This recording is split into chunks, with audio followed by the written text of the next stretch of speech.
കർത്താവ് അരുളി ചെയ്യുന്നു, കരച്ചിൽ നിർത്തി കണ്ണീർ തുടയ്ക്കൂ, നിന്റെ യാതനകൾക്ക് പ്രതിഫലം ലഭിക്കും. ജെറേമിയ പുസ്തകത്തിനുള്ള വായന 31-ാം അധ്യായം 16-ാം തിരുവചനം.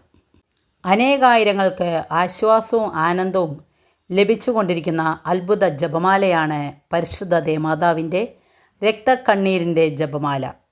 നീയൊരപേക്ഷ പരിശുദ്ധ മറിയത്തിന് കരഞ്ഞുകൊണ്ട് സമർപ്പിച്ചാൽ അവൾ നിനക്ക് വേണ്ടി സ്വർഗത്തിലിരുന്ന് രക്തക്കണ്ണീരൊഴുക്കി പ്രാർത്ഥിച്ച നിന്റെ അപേക്ഷ കർത്തൃസന്നിധിയിൽ സമർപ്പിച്ച് അനുഗ്രഹം നേടിത്തരും എന്നതാണ് ഈ ജപമാലയുടെ ഏറ്റവും വലിയ പ്രത്യേകത.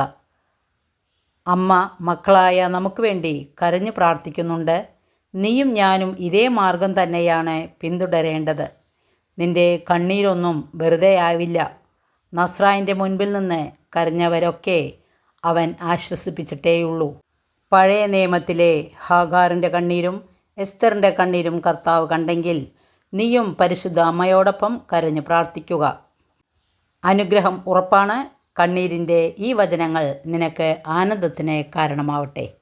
വചനം എല്ലാവർക്കും മനസ്സിലായി കാണുമെന്ന് വിശ്വസിക്കുന്നു. വചനത്തിൽ വിശ്വസിക്കുക, വചനമനുസരിച്ച് ജീവിക്കുക. സർവശക്തനായ ദൈവം നമ്മളെ അനുഗ്രഹിക്കട്ടെ.